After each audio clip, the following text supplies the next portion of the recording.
Chapter 21, Ye Feng's Visit. Nak, lihat apakah kamu bisa membekukan air menjadi es. Tidak, Bu, aku tidak bisa melakukannya. Nak, dampak panah airmu terlalu lemah. Kamu harus mengintegrasikan kekuatan rohmu dengan lebih baik di dalamnya. Karena keterampilan roh Anda dikendalikan oleh elemen air, Anda harus bekerja lebih keras pada kendali Anda. Anda juga harus mencoba meningkatkan fokus Anda dan itu akan membantu Anda mengontrol dengan lebih baik. Bu, aku akan berlatih lebih keras. Ini adalah percakapan sehari-hari Lan Xuanyu dan Nan Cheng. Dia telah berlatih keras untuk mengendalikan spirit skill pertamanya yang merupakan elemen air untuk seluruh masa sekolah, tetapi dia terus mencapai kemacetan karena suatu alasan. Seolah-olah elemen air tidak sesuai dengan tubuhnya dalam segala hal. Dia hanya memiliki kontrol dasar atas itu tetapi kekuatannya tidak kuat sama sekali dan tidak ada bandingannya dengan keterampilan roh 10 tahun yang normal. Tapi karena keterampilan roh seperti itu, dia benar-benar memenangkan Ye Lingtong hari ini dan Lan Xuanyu masih bingung saat sampai di rumah. Dia naik bus sekolah pulang hari ini. Selain saat ayahnya menjemputnya ketika dia baru saja mendaftar, sekolah memiliki bus sekolah untuk membawa siswa ke sana kemari sekolah. Sekolah usai setelah ujian selesai. Dia mengalahkan Ye Lingtong dan secara tak terduga menerima poin tertinggi untuk tes pertempuran. Namun, Lan Xuanyu tidak senang dengan dirinya sendiri dan terutama, dia membenci rasa takut yang dia rasakan saat melihat Ye Lingtong menyerbu ke arahnya. Saat dia sampai di rumah, Lan Xuanyu langsung pergi ke ruang kultivasi mereka sendiri. Ruang budidaya di rumah mereka berukuran 10 meter persegi dengan perisai pelindung interior. Di ruangan ini, dia dapat melakukan pelatihan spirit skill dan mensimulasikan lingkungan pendukung yang sesuai yang dibutuhkan oleh spirit master untuk meditasi. Dia duduk di lantai, mengangkat tangan kirinya, dan melepaskan blue silver grass bermotif perak. Wangi rerumputan segar dengan butir-butir embun menyejukkan seketika. Dia mengamati rumput perak biru di tangannya dan bergumam, bagaimana caramu mengendalikan air? Bagaimana Anda berhasil membuat keterampilan roh Ye Lingtong tidak berguna? Dia memutar-mutar tetesan air di sekitar jari-jarinya dan membawanya ke dekatnya. Tetesan air itu sendiri tidak berwarna tetapi dengan pola perak di rumput perak biru, itu mengungkapkan warna perak yang samar. Selain itu, dia tidak melihat dan merasakan apa-apa. Ibunya mengatakan kepadanya bahwa suatu saat dia akan merasakan kedekatan yang intim dengan elemen air, tetapi itu tidak terjadi dalam kasusnya. Aku sudah berusaha sangat keras. Mengapa ini tidak berhasil? Lan Xuanyu mengeluh, alisnya berkerut karena frustrasi. Bagaimana cara saya terhubung dengan elemen air? Dia menarik daun dan meletakkannya di mulutnya, terkejut menemukan daun itu dingin dan tetesan embun menempel di atasnya manis dan sangat lezat. Lan Xuanyu berhenti, berharap sesuatu akan terjadi. Tidak ada. Didi. Tiba-tiba, perangkat komunikasi bimbingan jiwa yang mereka miliki di rumah mulai berdering. Lan Xuanyu dengan cepat berlari keluar dari ruang kultivasi untuk menjawab panggilan itu. Halo, Lan Xuanyu, aku tepat di luar rumahmu, buka pintunya, kata suara yang akrab dari saluran lain. Kamu Lingtong? Lan Xuanyu bertanya, sedikit tidak yakin. Buka pintunya cepat, dia menuntut, ketidaksabaran dan frustrasi terlihat jelas dalam suaranya. Apa yang sedang kamu lakukan? Lan Xuanyu bertanya, bagaimana kamu tahu nomorku? Bagaimana Anda mengetahui di mana saya tinggal? Ye Lingtong menjawab, saya meminta ayah untuk mendapatkannya dari guru dan dia membawa saya ke sini. Paman juga ada di sini. Baiklah, beri aku waktu sebentar. Lan Xuanyu segera menutup telepon dan pergi untuk membuka pintu, menemukan Ye Lingtong berdiri di depan pintu mereka dengan ayahnya di belakangnya. Halo, Paman, Lan Xuanyu menyapa Ye Feng dengan sopan. Ye Feng menjawab, halo, Xuanyu. Agak lancang bagi saya untuk datang ke sini secara tidak terduga, tetapi Lingtong memberitahu saya tentang ujian pertempuran hari ini. Jika tidak apa-apa dengan Anda, saya ingin melihat semangat Anda. Apakah orang tuamu ada di sini? Ayah dan ibu tidak ada di rumah. Silakan masuk, Paman. Ye Lingtong, kamu boleh masuk juga. Ungkapan terakhir terasa sangat dipaksakan saat dia mengatakannya. Ye Lingtong memutar matanya dan berjalan ke rumah Lan Xuanyu. Dia melihat sekeliling dan berkomentar, ini tidak sebesar rumah kami. Oh, kata Lan Xuanyu. Ye Feng memberitahunya, Xuanyu, Lingtong memberitahuku bahwa ketika dia bertanding denganmu, keterampilan rohnya kehilangan keefektifannya. Bisakah Anda memberitahu saya keterampilan roh apa yang Anda gunakan saat itu? Atau apakah ada sesuatu yang tidak biasa? Kegagalan mendadak keterampilan roh putrinya membuat Ye Feng sangat cemas. Roh naga langit Ye Lingtong muncul melalui mutasi dan roh yang bermutasi seringkali tidak stabil. Dia khawatir roh putrinya memiliki beberapa masalah ketidakstabilan, tetapi setelah melakukan pemeriksaan di rumah, semuanya normal. Dia ingin mengetahui dasar dari kejadian itu sehingga dia pergi ke sekolah dan menanyakan alamat dan detail kontak Lan Xuanyu. Aku hanya mengendalikan elemen airku untuk memblokirnya. Ketika dia menyerbu ke arahku, dia berputar, itu saja, jawab Lan Xiao. Apakah Anda memiliki ruang kultivasi di rumah? Bisakah kalian berdua menghidupkan kembali apa yang terjadi padaku? Tentu, ketika Lan Xuanyu membawa ayah dan putrinya ke ruang kultivasi, Ye Lingtong mengeluh, ruang kultivasimu kecil. Lan Xuanyu hanya mengangguk setuju. Ye Feng menatapnya dengan heran. Sudah biasa bagi anak-anak seusianya untuk membela diri, tetapi Lan Xuanyu tampak acuh tak acuh terhadap cemoohan putrinya. Sangat jarang melihat anak seperti itu. Baiklah, mari kita mulai. Kalian berdua melakukan hal yang sama seperti yang kalian lakukan hari ini, perintah Ye Feng. Lan Xuanyu melangkah ke ruang kultivasi dan mengangkat tangan kirinya, melepaskan rumput perak biru. Ye Lingtong mencemooh dan melepaskan roh naga langitnya, menolak untuk mengakui bahwa dia dikalahkan oleh roh lemah itu. Pertandingan ulang ini persis seperti yang dia inginkan, menolak untuk percaya bahwa keterampilan roh 100 tahunnya akan kalah dari Lan Xuanyu. Lan Xuanyu berkonsentrasi dan melepaskan pusaran air di depannya. Ye Lingtong kemudian melepaskan spirit skill pertamanya, cahaya putih menyelimutinya saat teriakan rendah naga bergema di sekitar ruangan. Dia dengan cepat menyerbu ke arah Lan Xuanyu, muncul di depannya seketika. Ye Feng berdiri di samping dan memperhatikan dengan seksama. Di matanya, ada riak ungu samar, kecepatan kedua anak itu melambat, membuatnya bisa melihat setiap tindakan dengan jelas. Mereka semakin dekat dan mulai melakukan kontak fisik. Dan begitu bersentuhan dengan permukaan pusaran, Ye Feng melihat benda surgawi Ye Lingtong mulai meleleh. Halo putih mulai menghilang tanpa suara seperti es yang mencair. Ye Lingtong, sekali lagi, tersedot ke pusaran air, berputar, dan terlempar ke dinding. Dengan pergantian lengannya yang cekatan, Ye Feng menarik putrinya ke dalam pelukannya dan menuangkan kekuatan roh padanya untuk menghilangkan semua uap. Matanya dipenuhi keterkejutan, mencoba memahami apa yang terjadi. Dia yakin itu bukan hasil dari keterampilan roh mereka yang bertabrakan karena keterampilan roh mereka tidak bertabrakan. Ye Lingtong masuk ke pusaran air setelah skill rohnya meleleh dan dikirim terbang keluar. Para guru di sekolah tidak mengerti apa yang sebenarnya terjadi, tapi Ye Feng punya firasat tentang itu. Ayah, kenapa, mengapa keterampilan roh saya menghilang lagi? Teriak Ye Lingtong dengan marah, matanya merah. Dia bekerja keras pada kultivasinya dan berlatih seperti orang gila sampai dia berada di peringkat 10. Dia tidak berhenti sampai dia mendapatkan cincin rohnya, tetapi bahkan cincin roh 100 tahunnya bukanlah tandingan Lan Xuanyu. Lingtong, tunggu di sini. Ye Feng menarik putrinya ke samping dan berjalan menuju Lan Xuanyu. Dia bertanya kepada anak laki-laki itu, Xuanyu, bisakah kamu membiarkanku melihat jiwamu? Tentu. Lan Xuanyu membawa Blue Silver Grass di tangan kirinya ke arah Ye Feng. Ye Feng memeriksanya dengan saksama sebelum menyentuhnya dengan lembut. Saat jarinya menyentuh pola perak di daun, mutasi itu muncul tiba-tiba. Chapter 22, Blue and Silver Wrap, Turning Water Twice. Perasaan macam apa itu? Saat tangan Ye Feng bersentuhan dengan pola perak di Blue Silver Grass, dia merasakan getaran di kedalaman jiwanya muncul dari lubuk hatinya. Pada saat itulah tubuhnya secara naluriah melepaskan rohnya sendiri. 8 cincin roh bangkit dari bawah kakinya seketika, 4 ungu dan 4 hitam. Tidak hanya itu, seluruh tubuhnya terasa sangat meregang saat aura yang sangat pekat dan tebal meledak seketika.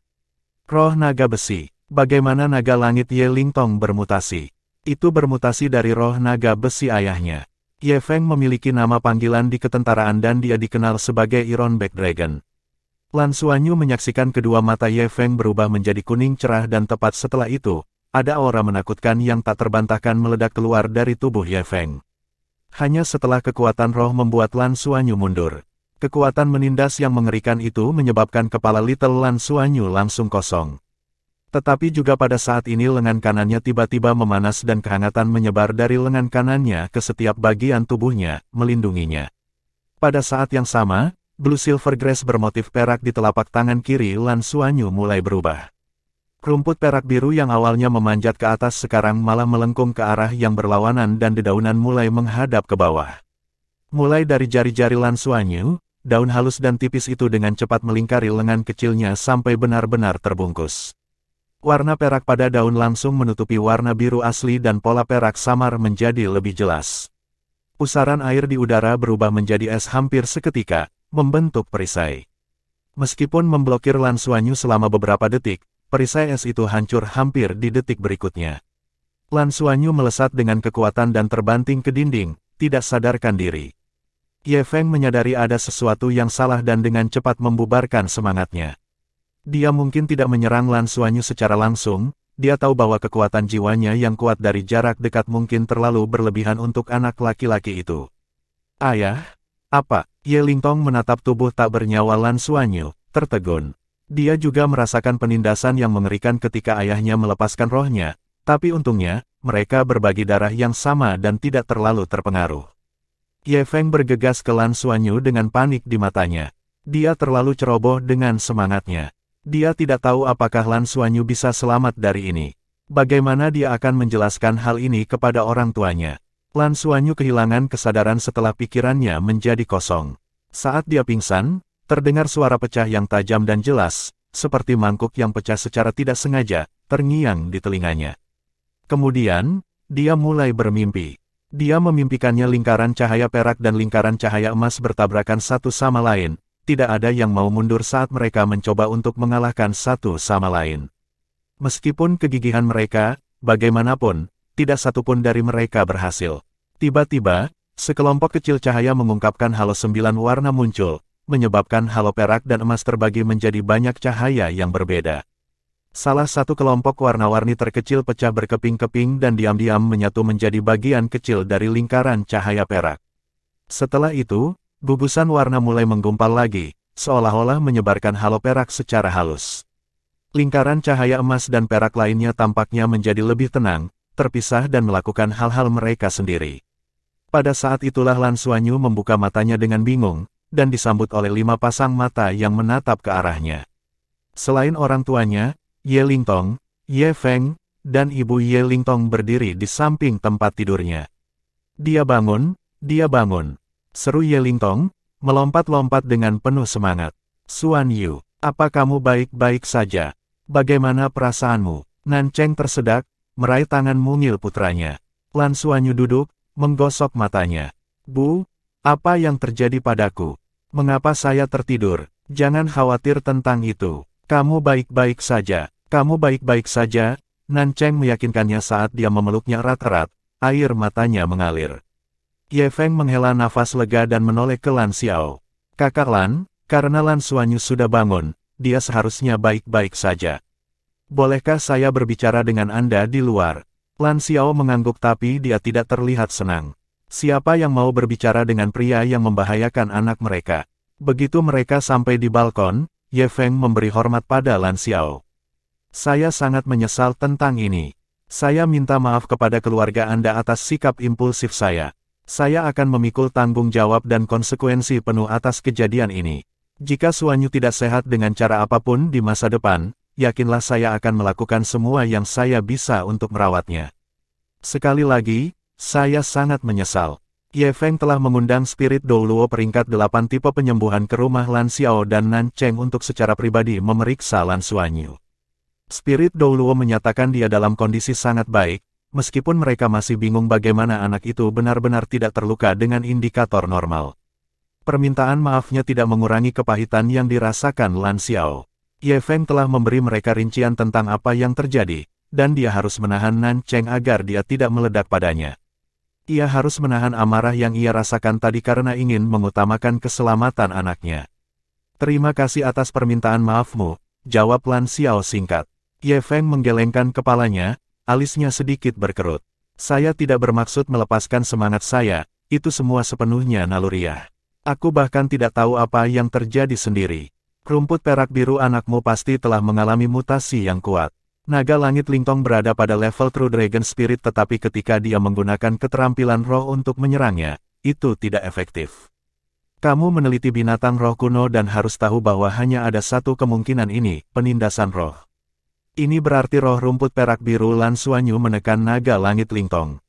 Tampaknya arah mutasi roh putra Anda ada hubungannya dengan naga dan sangat mungkin itu bukan naga biasa. Itu mungkin naga cahaya suci atau sesuatu dari level ini. Saat aku menyentuh rohnya, roh naga besiku mungkin merasakan kekuatan luar biasa yang datang dari naga yang lebih unggul sehingga merespon dan membuatku melepaskannya. Syukurlah, tidak ada kerusakan serius yang terjadi. Namun, anakmu ini memiliki masa depan yang luar biasa di depannya. Lan Xiao mencemooh dengan acuh tak acuh. Rumput perak biru menjadi naga cahaya suci. Itu tidak mungkin, karena Xuanyu baik-baik saja sekarang. Saya tidak ingin menahan kalian di sini. Dan jika Anda ingin mengunjungi kami di masa mendatang, harap hubungi kami terlebih dahulu, Kolonel Senior Ye Feng. Saya akan sangat menghargai jika Anda tidak mengundang diri Anda ke rumah saya hanya dengan kehadiran seorang anak. Terima kasih. Chapter 23, Explosive Increase in Appetite.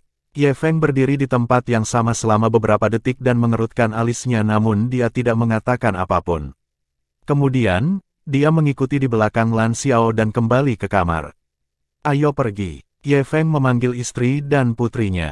Istri Ye Feng tampak menyesal, kami benar-benar minta maaf atas kejadian ini, kami dapat menawarkan kompensasi.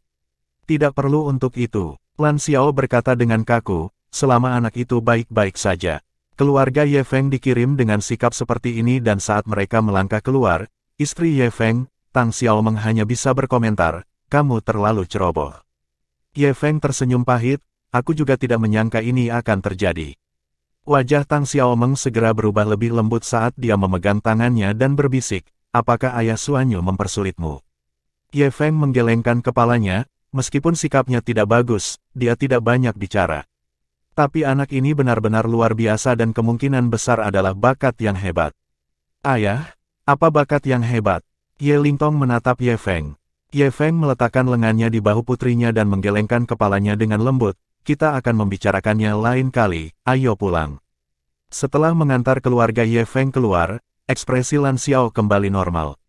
Dia sebenarnya sudah tahu bahwa Ye Feng telah melakukannya dengan sangat baik dan dia juga mendapat beberapa informasi tentang pria ini sebelumnya, dia sangat misterius dan pasti dari departemen rahasia tertentu di militer. Itu juga karena ini dia tidak terlalu senang dengan apa yang dia lakukan karena dia paling khawatir Ye Feng akan lebih memperhatikan Lan Xuanyu. Faktanya, apa yang dikatakan Ye Feng barusan persis sama dengan apa yang dia analisis. Roh rumput perak biru Lan Xuanyu mungkin bermutasi dari spesies naga. Sampai-sampai bisa sebanding dengan roh kelas atas seperti naga cahaya suci. Lan Xiao percaya bahwa ini masuk akal, lagi pula, putranya lahir dari telur. Nan Cheng sudah berhenti menangis dan Lan Xuanyu juga sudah bangun dari tempat tidur, langsung berlari ke dapur. Bu, aku sangat lapar, aku ingin makan sesuatu. NN, ibu akan memasak sesuatu untukmu.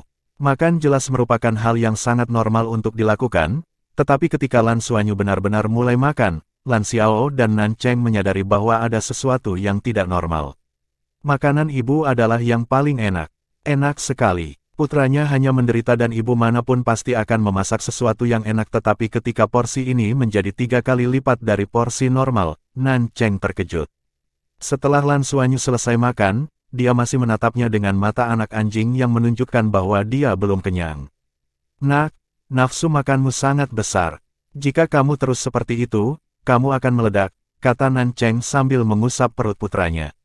Perutnya masih rata seperti belum makan apa-apa. Tapi aku masih sangat lapar, Bu. Saya tidak tahu mengapa, tetapi semakin banyak saya makan, semakin lapar saya. Lan Xuanyu berkedip dan bulu matanya yang panjang berkibar. Masak untuknya dan biarkan dia makan, kata Lan Xiao sambil berdiri di samping untuk memperhatikan putranya. Bukankah dia terlalu kembung? Nan Cheng menatap suaminya dengan ragu. Lan Xiao menggelengkan kepalanya dan berbicara dengan makna yang dalam di matanya. Putra kami tidak biasa. Oh, Nan Cheng lalu mengangkat bahu pikirannya. Dia sangat mempercayai suaminya, tetapi ketika Lan Xuanyu mendapatkan 8 porsi steaknya, dia dengan tegas menolak memasak untuknya lagi. Lagi pula tidak ada bahan yang tersisa di rumah mereka. Kamu tidak bisa makan lagi, kamu sudah makan terlalu banyak, akan merepotkan jika kamu menjadi terlalu kembung. Nan Cheng berkata pada Lan Xiao dengan cemas. Lan Xiao lalu menatap Lan Xuanyu. Nak, apakah kamu masih lapar? Lan Xuanyu mengusap perutnya dan berkata, aku merasa sedikit lebih baik sekarang tapi aku belum merasa kenyang. Lan Xiao kemudian berkata, mari kita istirahat sebelum makan, oke. Ayah ingin menanyakan sesuatu padamu. Baiklah, Nan Cheng tidak begitu mengerti apa yang terjadi jadi dia melirik suaminya. Lan Xiao lalu berkata, kalian berdua ikuti aku ke ruang kultivasi. Keluarga beranggotakan 3 orang itu pergi ke ruang budidaya di rumah mereka. Lan Xiao menutup pintu dan mengaktifkan penutup pelindung sebelum dia mengusap rambut putranya. Xuanyu, ayah mendengar dari Paman Ye Feng bahwa kamu melepaskan perisai es sebelum kamu pingsan. Bisakah Anda melepaskannya untuk dilihat ayah dan ibu? Ah, aku tidak tahu. Aku tidak melepaskan perisai es. Lan Xuanyu sedikit bingung. Lan Xiao lalu berkata, coba lihat ini. Dia menyalakan perangkat komunikasi bimbingan jiwa di sekitar pergelangan tangannya saat dia berbicara dan seberkas cahaya menyinari dinding ruang kultivasi, memperlihatkan gambar yang jelas di depan mereka. Dalam rekaman itu, Ye Feng berjongkok di depan Lan Xuanyu dan memeriksa rumput perak biru miliknya. Setiap ruang kultivasi memasang kamera sehingga akan lebih mudah untuk memeriksa orang-orang itu jika perlu. Lan Xiao sudah menontonnya sebelumnya, tapi ini pertama kalinya dia melihatnya. Dalam rekaman itu, Ye Feng menyentuh pola perak di Blue Silver Grass dan Lan Xuanyu terlempar saat dia melepaskan rohnya. Tetapi pada saat itu, ada kilau samar di mata Lan Xuanyu dan itu adalah cahaya yang sangat istimewa. Itu samar tetapi tampak berwarna-warni. Salah satu yang menarik perhatian mereka adalah saat Blue Silver Grass membuat lengan Lan Xuanyu berkilau dengan pola perak yang indah. Itu melilit lengannya dan meskipun perisai es segera hancur, keduanya memastikan bahwa itu benar-benar muncul. Mata Lan Xuanyu melebar saat dia menatap rekaman ini. Dia melihat tangan kirinya dan matanya dipenuhi rasa tidak percaya. Dia kemudian berseru dengan penuh semangat, Bu, bisakah saya benar-benar mengubah air menjadi es? Biarkan saya mencobanya. Dia kemudian merilis rumput perak biru dan kali ini, benar-benar terlihat berbeda. Ketika rumput perak biru muncul, Lan Xuanyu merasakan kenyamanan dan pola perak awalnya yang samar menjadi lebih jelas juga. Garis-garis itu terhubung dengan venasi pada Blue Silver Grass dan tetesan di permukaannya sedikit berguling. Lan Xuanyu sepertinya bisa merasakan gerakan dan lintasan setiap butiran air yang ada di tangannya. Ini terasa terlalu nyata sehingga semuanya menjadi lebih jelas. Es. Lan Xuanyu mencoba memanggilnya, itu adalah pemikiran yang sama yang muncul di kepalanya. Sesuatu yang aneh terjadi. Semua butiran air pada Blue Silver Grass yang berpola membeku seketika, seolah-olah itu adalah mutiara yang tertanam di dedaunan, bahkan udara di sekitarnya menjadi lebih dingin. Wah, ini sangat menyenangkan. Lan Xuanyu berseru dengan gembira, bagaimana dengan air?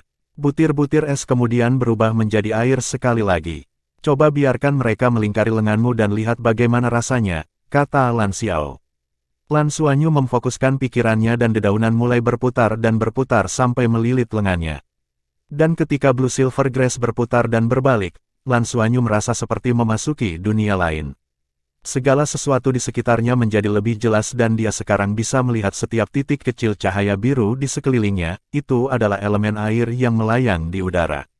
Dia secara naluriah melambaikan tangan kirinya dan titik-titik cahaya biru kecil itu secara alami bergerak bersama telapak tangannya seolah-olah itu adalah bagian dari dirinya, dia memiliki perintah yang sempurna pada mereka.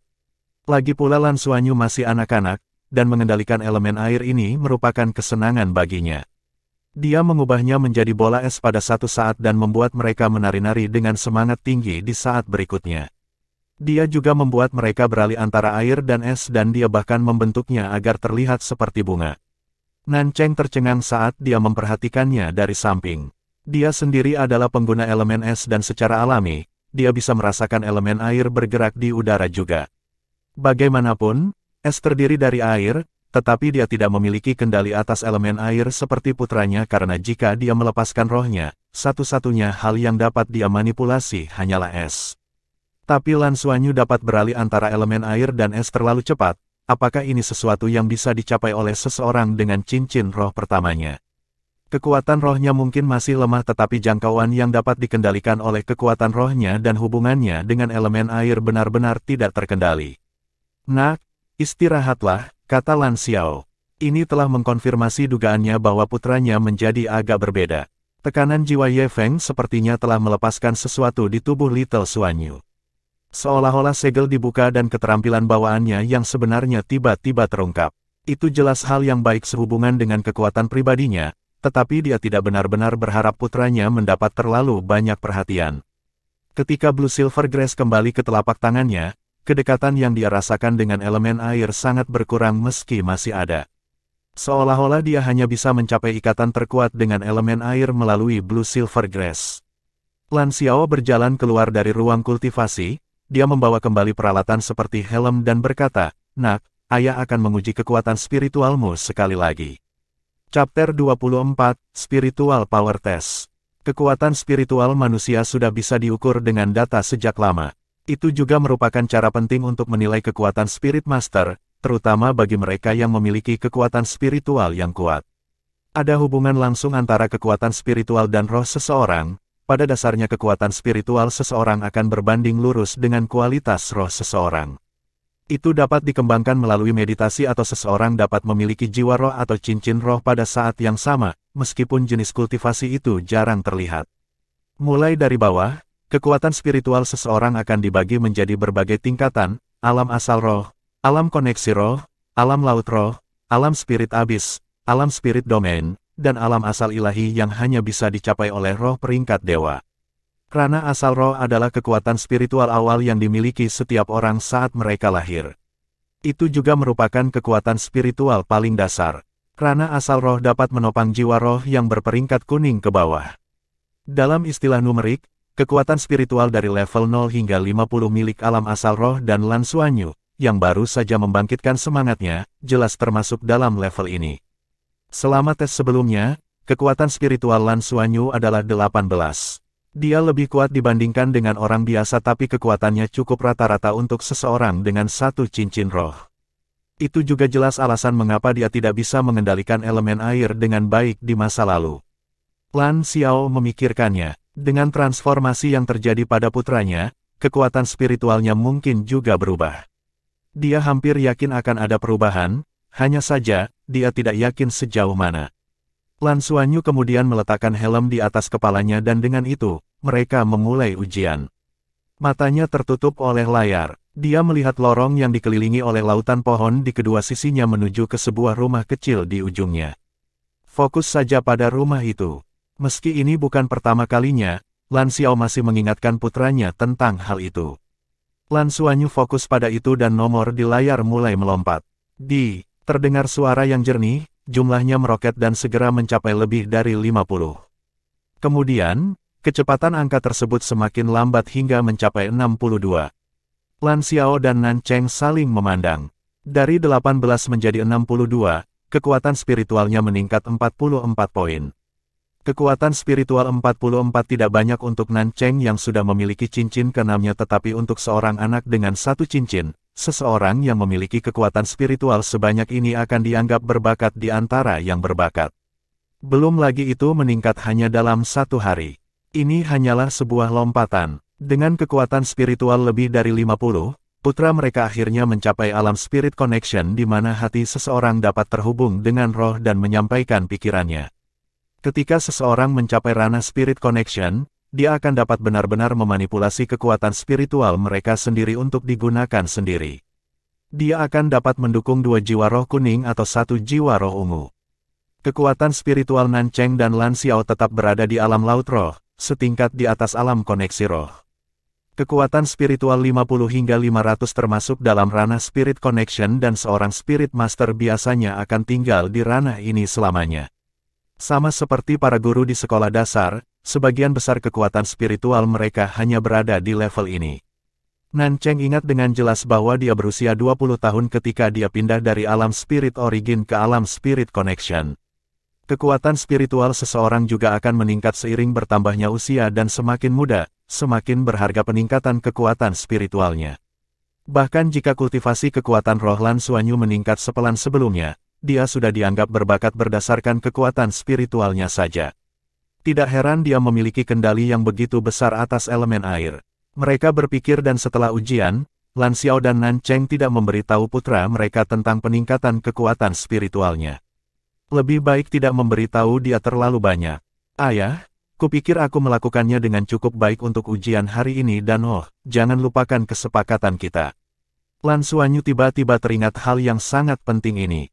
Ayah tidak akan melupakan itu. Padahal, saya sudah membeli tiket kami 3 bulan lalu. Lan Xiao tersenyum. Liburan sekolah akan tiba setelah ujian dan untungnya Lan Xuanyu menerobos tepat sebelum dimulai. Setidaknya jika akademi mengetahuinya, mereka akan bisa mendapatkan penjelasan. Liburan sekolah akan berlangsung selama 2 bulan dan Lan Xiao bisa memberitahu mereka bahwa Lan Xuanyu tiba-tiba tercerahkan. Bepergian antar planet bukanlah tugas yang mudah. Lan Xiao dan Nan Cheng berada di kelas berpenghasilan lebih tinggi dan perjalanan antar planet kali ini telah menghabiskan banyak uang dari tabungan mereka. Tiket yang mereka beli sebelumnya sudah didiskon dan tidak bisa dikembalikan lagi. Hidup ayah, Lan Xuanyu melompat kegirangan. Keesokan harinya, Lan Xuanyu pergi ke sekolah seperti biasa dan Lan Xiao hanya menyuruhnya untuk tidak memberitahu siapapun tentang mutasi rohnya. Hasil ujian sudah keluar. Seperti yang diharapkan, Lan Xuanyu berada di posisi 3 teratas di kelasnya dan karena dia mengalahkan Ye Lingtong selama ujian pertempuran, dia mendapat tempat pertama. Para guru berpikir bahwa tempat pertamanya sedikit dilebih-lebihkan tetapi mereka tetap memberikannya kepadanya. Tidak banyak formalitas yang tidak perlu dan terlalu rumit sehingga guru baru saja mengumumkan bahwa sekarang waktunya liburan sekolah setelah dia selesai menugaskan mereka pekerjaan rumah liburan mereka. Lan Xuanyu hendak pulang ketika dia dihentikan. Melihat Ye Lingtong, Lan Xuanyu hanya bisa cemberut. Apalagi kali ini. Ye Lingtong terkejut dengan pertanyaannya karena dia benar-benar tidak berniat mencari masalah dengannya hari ini. Dia masih merasa sangat buruk setelah melihat ayahnya membuat Lan Xuanyu pingsan kemarin. Tidak ada, aku hanya ingin bertanya bagaimana perasaanmu, kata Ye Lingtong. Lan Xuanyu kemudian menjawab, cukup bagus. Dia merasa cukup baik, memang. Kemarin, dia bermain dengan elemen air untuk waktu yang sangat lama sampai-sampai dia tidak sengaja mengumpulkan beberapa dari mereka saat dia tidur dan sepertinya dia mengompol pagi ini. Ada efek samping dari itu dan nafsu makannya yang meningkat secara eksplosif. Dia makan besar di pagi hari dan meskipun tidak seburuk malam sebelumnya, dia masih makan beberapa kali lebih banyak dari porsi biasanya. Ye Lingtong mencubit ujung atasannya dan setelah ragu sejenak, dia berkata, maaf. Ayahku benar-benar tidak melakukannya dengan sengaja kemarin. Ayah berkata bahwa rohmu sangat istimewa dan harus menjadi roh yang bermutasi. Itu menekan roh kita dan rohnya bereaksi seperti itu hanya sebagai refleks untuk melindunginya. Oh, tidak apa-apa, aku baik-baik saja. Lan Xuanyu menggelengkan kepalanya. Dia jelas tidak memiliki kesan yang baik tentang Ye Lingtong sejak dia menindasnya saat pertama kali bertemu. Adapun penampilan cantik Ye Lingtong, tidak ada gadis kecil lain di sekolah yang bisa dibandingkan dengannya. Yang terpenting, mereka juga tidak secantik Lan Xuanyu. Lan Xuanyu masih kecil tetapi dia tahu bahwa penindasan Ye Feng menyebabkan semangatnya bermutasi dan menjadi lebih kuat. Ternyata menjadi hal yang baik sebenarnya. Ini liburan sekolah, sampai jumpa semester depan. Lan Xuanyu melambai ke arah Ye Lingtong yang kemudian berbalik dan pergi. Melihat sosoknya yang mundur, Ye Lingtong mencengkeram kerahnya dan mencibirkan bibir merahnya. Dia bergumam pada dirinya sendiri, apa yang harus disombongkan, ya. Meskipun itu yang dia katakan, penilaian ayahnya tentang orang ini muncul di benaknya. Ye Feng berkata bahwa Lan Xuanyu adalah anak yang baik dan sesuatu yang ajaib mungkin terjadi pada anak ini. Semangatnya mungkin sangat kuat. Ye Lingtong hanyalah seorang gadis kecil dan dia selalu mengagumi ayahnya yang kuat sejak dia masih muda. Meskipun dia tidak mau mengakui bahwa dia tidak sebaik Lan Xuanyu, keterampilan rohnya akan selalu menghilang begitu dia dekat dengannya, jadi bagaimana dia bisa mengalahkannya? Beberapa pikiran muncul di alam bawah sadarnya. Misalnya, ada pemikiran jika dia harus meningkatkan hubungannya dengan dia atau sesuatu yang sejalan dengan memiliki persepsi yang berbeda tentang seseorang yang khusus untuk anak-anak seperti dia. Setelah apa yang terjadi sehari sebelumnya, Lan Xuanyu tampak sedikit berbeda baik dari segi temperamen maupun auranya. Chapter 25, Spacecraft. Lan Xiao dan Nan Cheng sudah lama memesan tiket untuk liburan. Itu dianggap sebagai kesempatan langka bagi mereka untuk melakukan perjalanan. Mereka telah tinggal di planet induk mereka sejak mereka masih muda dan mereka pindah ke planet surga Luo setelah menikah. Mereka belum pernah mengunjungi Heaven Dou Planet. Karena itu adalah planet pertama yang dipilih manusia untuk bermigrasi. Itu sangat penting bagi sejarah umat manusia.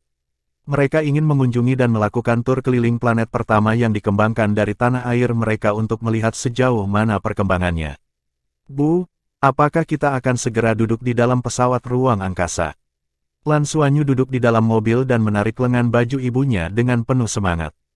Nan Cheng menatap mata besar putranya, dia kemudian terkikik dan menjawab, "Anak bodoh, ini adalah keenam kalinya kamu menanyakan pertanyaan ini kepadaku." Ya, kami akan segera naik dan kami akan duduk di pesawat ruang angkasa sebentar dan kemudian, Anda akan dapat menyaksikan ruang luas di sekitar kita. Oh ya, itu luar biasa. Lan Xuanyu berteriak dengan antusias. Lan Xiao berbalik dan melirik putranya dengan penuh kasih. Seiring bertambahnya usia, Lan Xuanyu telah berubah dari bayi yang sangat menggemaskan menjadi pembunuh wanita muda. Apalagi dengan sepasang matanya yang besar. Rupanya, seiring bertambahnya usia Lan Xuanyu, sepasang mata hitamnya telah dibubuhi semburat ungu. Matanya yang jernih tampak seolah mampu memantulkan seluruh dunia saat dia mengedipkan bulu matanya yang panjang. Itu adalah tampilan seseorang yang akan dipuja oleh semua orang, dimanapun dia berada. Akhirnya, mobil terbang Spirit Guidance tiba di tujuannya, pangkalan penerbangan yang terletak di kota Ziluo. Mereka harus singgah di kota Ziluo untuk menaiki pesawat Spirit Guidance menuju ibu kota Heaven Luo Planet, Heaven Luo City untuk sampai ke pesawat ruang angkasa yang akan membawa mereka ke Heaven Dou Planet. Saat ini, hanya ibu kota, Heaven Luo City yang memiliki kemampuan mengirim kendaraan ke luar angkasa. Selain itu, sangat sedikit penerbangan yang memerlukan reservasi awal. Lan Xuanyu memiliki beberapa pengalaman dalam hal duduk di pesawat penuntun roh saat dia bepergian dengan orang tuanya mengelilingi planet surga Luo untuk melihat-lihat. Dia mengantisipasi perjalanannya dengan pesawat ruang angkasa karena untuk generasi anak-anak ini, setiap anak ingin pergi ke luar angkasa. 3 jam kemudian, pesawat dengan mulus mendarat di jantung bandara kota surga Luo. Mereka menempuh perjalanan setengah jam lagi melalui mobil terbang sampai mereka mencapai pusat penerbangan luar angkasa utama yang luas. Seluruh bagian tengah dibangun dan didekorasi dengan warna putih dengan dinding logam raksasa yang berfungsi sebagai layar besar yang memproyeksikan berbagai gambar. Wow, Bu, apakah itu kapal perang? Setelah melihat gambar-gambar itu, Lan Xuanyu melompat kegirangan. Nan Cheng membungkuk dan meletakkan jari di bibirnya. Set, Xuanyu, pelankan suaramu. Anda tidak boleh membuat terlalu banyak keributan di depan umum, itu adalah perilaku yang paling mendasar. Kita tidak bisa mengganggu orang lain. Aku mengerti, tapi Bu, apakah itu kapal perang? Lan Xuanyu menurunkan volumenya tetapi nadanya masih memiliki rasa keinginan yang sama. Nan Cheng mengangkat kepalanya dan melihat ke arah layar. Di layar ada latar belakang langit berbintang tak berujung dengan segerombolan pesawat ruang angkasa perak di garis depan, berjalan sejalan satu sama lain meskipun ukurannya berbeda-beda. Yang terbesar menyerupai benteng dengan banyak kapal perang kecil lainnya yang mengelilingi dan melindunginya. Ya, Nak, itu adalah kapal perang. Periksa unit di kapal-kapal itu, mereka seharusnya adalah grup pertempuran galaksi keempat yang baru diluncurkan oleh Federasi. Lan Xiao mengklarifikasi. Ayah, itu luar biasa. Saat aku besar nanti, aku ingin mengemudikan kapal perang, oke. Lan Xuanyu menarik lengan baju Lan Xiao berulang kali dengan perasaan gembira yang tak ada habisnya. Lan Xiao tersenyum dan membelai kepala putranya, tidak mudah mengemudikan kapal perang. Anda harus belajar keras dan lulus ujian fakultas kapal perang di perguruan tinggi. Terus terang, bukankah impian setiap anak laki-laki untuk pergi ke luar angkasa? Dia juga pernah muda dan ingin sekali menjadi komandan kapal perang, tetapi mereka hanya memilih 1 siswa dari 100.000.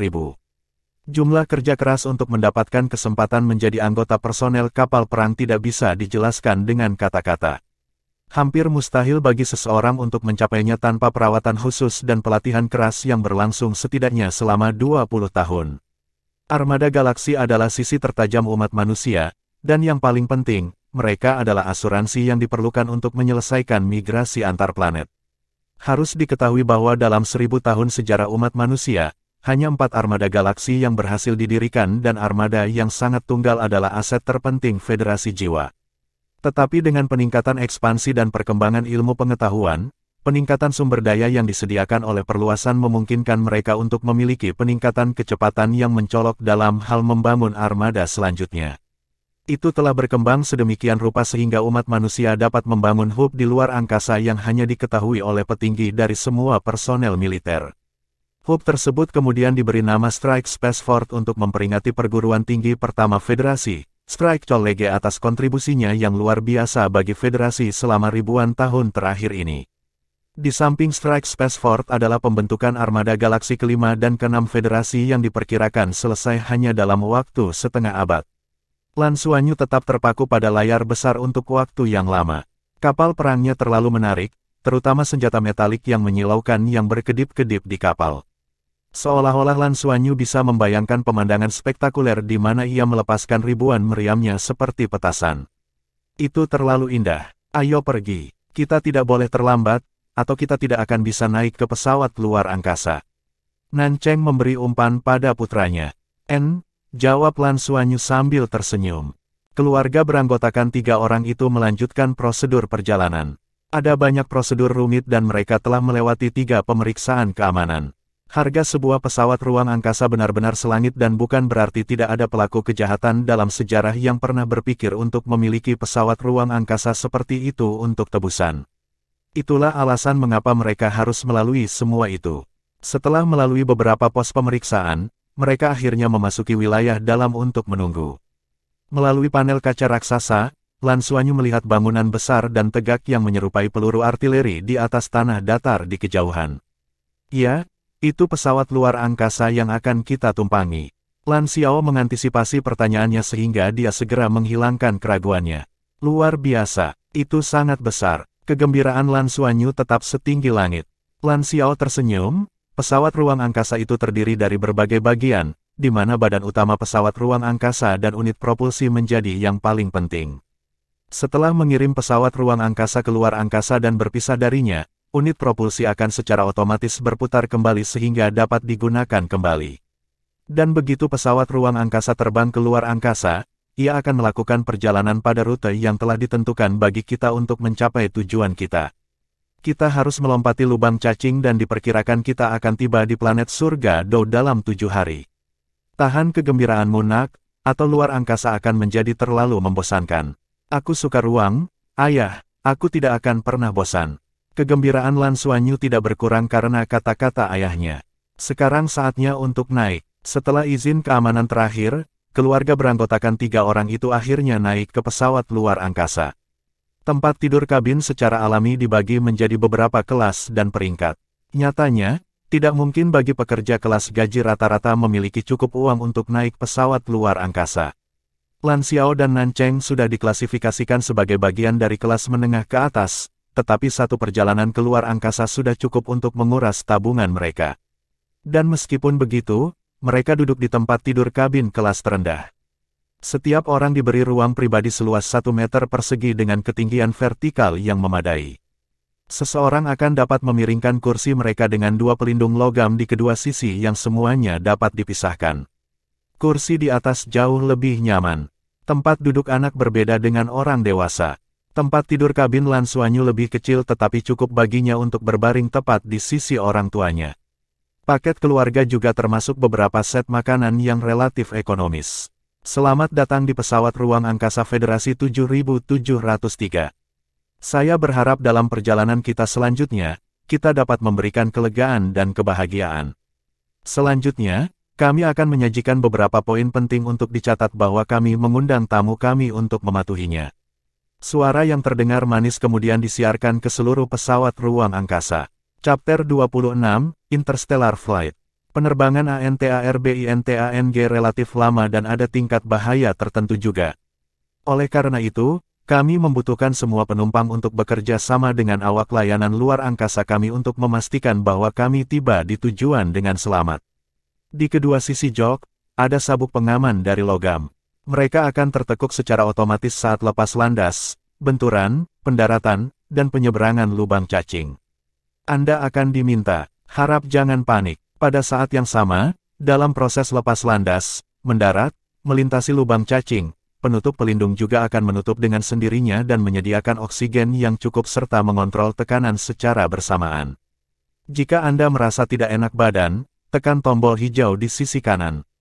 Kami akan melihat kondisi Anda dan segera membantu Anda. Audio dengan jelas menjelaskan setiap hal yang harus mereka perhatikan, termasuk lokasi kapsul penyelamat.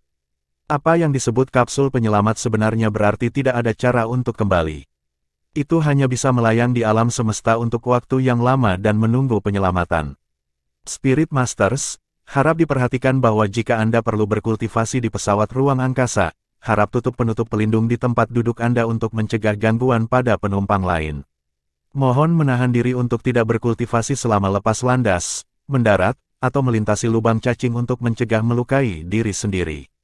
Seluruh siaran berlangsung selama 10 menit tetapi Lan Xuanyu menikmati setiap detiknya. Di sekelilingnya ada dunia berwarna putih keperakan dan setiap kursi dengan cepat terisi penumpang. Pesawat ruang angkasa itu tampaknya memiliki banyak level dan mereka berada di level terendah. Aku ingin tahu ada apa di lantai atas. Lan Xuanyu sedikit penasaran. Lan Xiao memberitahunya bahwa level di atas lebih mewah dan biayanya meningkat 5 kali lipat di setiap level. Dikatakan bahwa kursi termewah itu 100 kali lebih banyak daripada kursi mereka di kabin biasa. Penumpang harap diperhatikan. Penumpang harap diperhatikan. Pesawat ruang angkasa 7703 akan diluncurkan dalam 10 menit. Silakan kembali ke tempat duduk Anda dan tetap duduk. Sabuk pengaman akan tertekuk dalam 5 menit. Pengumuman yang sama diulang 3 kali dan nadanya jelas lebih hikmat setiap saat. Suara rendah bergema di udara, memberi seseorang rasa urgensi. Keluarga Lan Xuanyu tetap duduk di kursi mereka. Lan Xiao menoleh ke putranya dan tersenyum meyakinkan, jangan gugup, akan ada dampak yang lebih kuat nanti, tetapi kamu akan merasa baik-baik saja begitu berada di udara. Lan Xuanyu mengangguk. 3 sabuk pengaman logam perlahan dikencangkan dan disesuaikan sudut dan posisinya dengan sendirinya, sesuai dengan ukuran penumpang yang berbeda. Itu mengamankan dada, pinggang, dan kaki penumpang, menyebabkan seseorang tersangkut di kursi. Siap, meluncurkan. Tepat pada saat ini, lapisan film cahaya redup diangkat dari kedua sisi kursi Lan Xuanyu dan dia diapit ke ruang tempat dia duduk. Tutup pelindung sudah terpasang. Pesawat ruang angkasa memiliki kekuatan yang kuat saat lepas landas dan untuk mencegah anak-anak tidak dapat menangani tekanan, semua kursi anak akan diaktifkan sepenuhnya penutup pelindungnya. Meskipun penutup pelindung untuk orang dewasa juga diaktifkan, itu tidak sekuat untuk menghemat energi. Weng, Lan Xuanyu merasakan sentakan yang kuat dan pada saat berikutnya, pesawat ruang angkasa mulai bergetar perlahan, lalu dia merasakan kekuatan dari bagian bawah tubuhnya menariknya dengan kasar ke kursi. Pada saat ini, napasnya menjadi lebih keras. Dengan tekanan kuat dan getaran kuat di sekelilingnya, ketakutan terlihat jelas di wajah muda Lan Xuanyu. Terbang ke kosmos sebenarnya sangat menakutkan, ya. Tepat pada saat ini, perasaan hangat mengalir ke seluruh tubuhnya dari lengan kanannya dan itu membantu tubuhnya yang tegang menjadi rileks. Kekuatan yang menekannya ke tempat duduknya sepertinya berkurang juga. Fiuh, Lan Xuanyu menghela nafas lega. Dia memperhatikan bahwa sabuk pengaman logam di sekelilingnya sekarang telah dibuka, jendela samping juga terbuka dan sekarang, dia dapat meluangkan waktu dan melihat keluar ke ruang di luarnya. Apa yang bisa dia lihat saat ini adalah sepotong besar awan yang lewat. Kita akan melalui lapisan atmosfer yang tebal, harap duduk dengan tenang. Pengumuman itu bergema. Tiba-tiba, pesawat ruang angkasa itu mulai berguncang hebat hingga menimbulkan suara mendengung yang kuat di dalam kepala semua orang. Lan Xuanyu mulai melihat dunia di hadapannya dengan penglihatan ganda. Ini berlangsung selama 10 detik penuh dan tiba-tiba, rasanya seolah-olah pesawat ruang angkasa itu keluar dari cangkangnya. Ada sentakan keras dan kemudian stabil dengan sendirinya seperti tidak terjadi apa-apa. Semua getaran dan dengungan segera menghilang dan semuanya kembali normal. Ini, Lan Xuanyu sedikit terkejut dan bingung. Tutup pelindung di atas kepalanya juga dinonaktifkan dan tak lama setelah itu, sabuk pengaman logamnya juga dilepas. Dia mendengar beberapa desahan dan desahan lega, jelas bahwa dia bukan satu-satunya yang naik pesawat ruang angkasa untuk pertama kalinya. Dia memutar kepalanya dan menatap ayahnya. Lan Xiao kemudian menatap putranya dengan heran. Dia mengira putranya akan menangis karena Lan Xuanyu sedikit lebih sensitif daripada yang lain sejak dia masih kecil, tetapi pada saat ini, dia tampak baik-baik saja. Dia agak khawatir, sejak kebangkitan rohnya, anak ini mulai menjadi semakin berbeda dari yang lain. Bu, bolehkah aku pergi menemuimu? Lan Xuanyu menatap Nan Cheng dengan mata bulatnya yang besar. Tentu saja Anda bisa. Nan Cheng merentangkan tangannya ke arah putranya. Lan Xuanyu masih ingat peringatan ibunya bahwa dia tidak boleh berbicara dengan keras. Dia menekan keinginannya untuk berseru kegirangan saat dia berlari menuju pelukan hangat Nan Cheng. Bu, pesawat ruang angkasa agak menakutkan saat lepas landas. Kepalanya terayun-ayun di pelukan ibunya saat dia berbicara. Nan Cheng mengusap kepalanya dengan lembut saat dia memberinya senyuman penuh kebahagiaan. Lan Xiao tidak bisa menahan senyum juga. Tidak peduli dari mana anak ini berasal, dia tetap milikku dan putra Nan Cheng. Ya, dia adalah putra kami, tidak ada yang bisa menyakitinya atau membawanya pergi. Aku harus melindunginya apapun yang terjadi. Pikir Lan Xiao, perjalanan antar bintang memang seperti itu. Jika Anda takut akan hal ini, bagaimana Anda akan menjadi pilot ketika Anda besar nanti? Lan Xiao tertawa. Saya tidak takut, saya ingin menjadi pilot. Lan Xuanyu menegakkan punggungnya dengan ekspresi tegas di wajahnya. Bagus, maka Anda harus terus bekerja keras. Pertama, Anda harus mempertahankan nilai bagus Anda di sekolah dan ketika Anda mencapai akademi menengah, Ayah akan membawa Anda berkeliling untuk mengikuti ujian yang relevan agar Anda menjadi satu. Jika Anda melakukannya dengan baik, Anda akan dapat masuk ke sekolah yang baik dan memperoleh pengetahuan yang diperlukan agar Anda menjadi pilot yang baik. Karena latar belakang Lan Xuanyu istimewa, Lan Xiao bersedia membiarkannya bekerja untuk mencapai tujuannya menjadi pilot kapal perang. Itu lebih baik daripada dia mendapatkan lebih banyak perhatian ketika semakin banyak perbedaannya terungkap. Tidak masalah kapan dia akan tumbuh karena saat itu dia akan cukup kuat untuk melindungi dirinya sendiri. Lan Xuanyu berteriak dengan senyum lebar.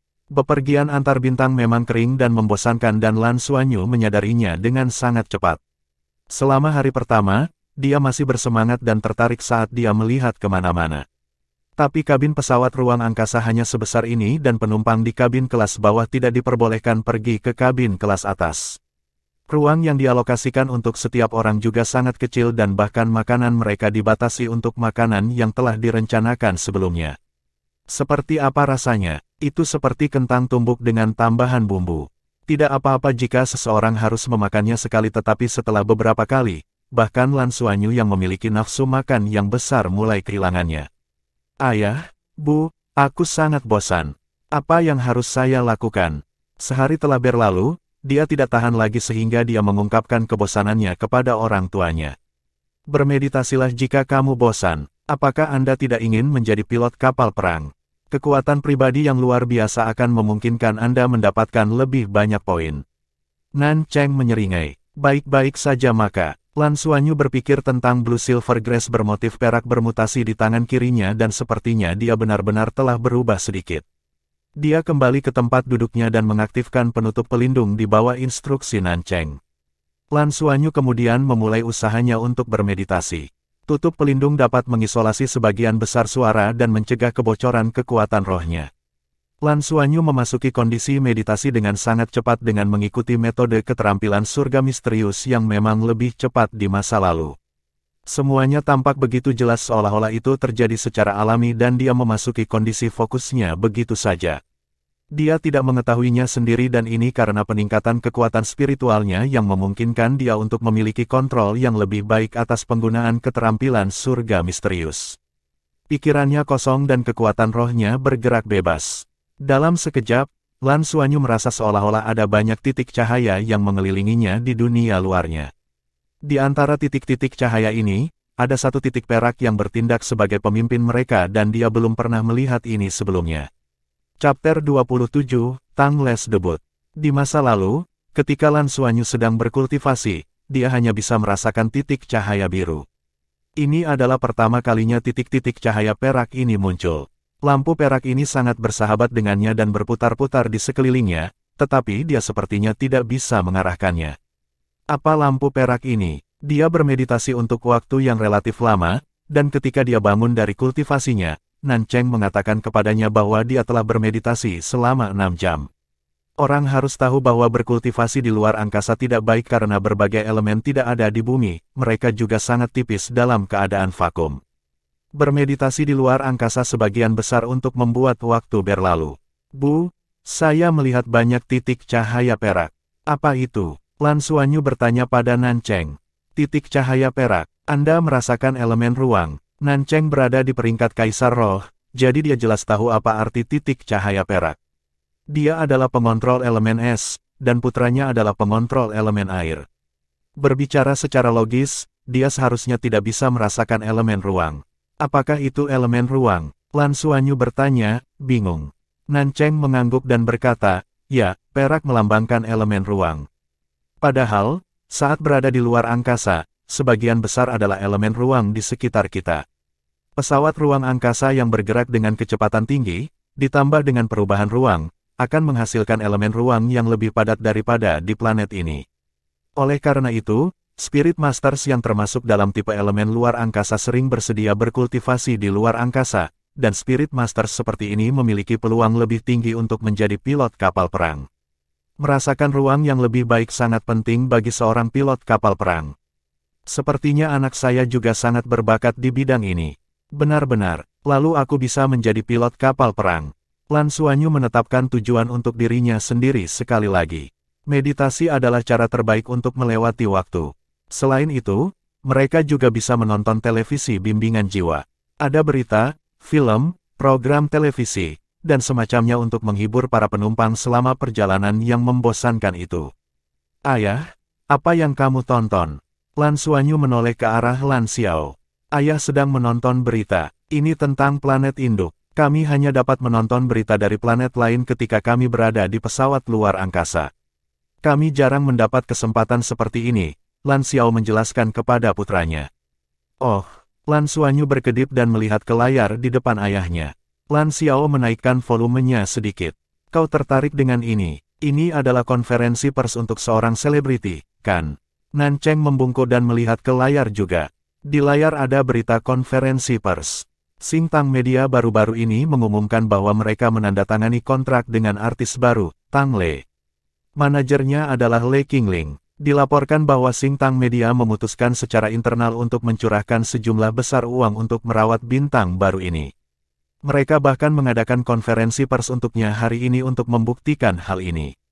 Xingtang Media adalah salah satu grup media terbesar di planet induk, mencakup film, televisi, musik, dan berbagai bidang.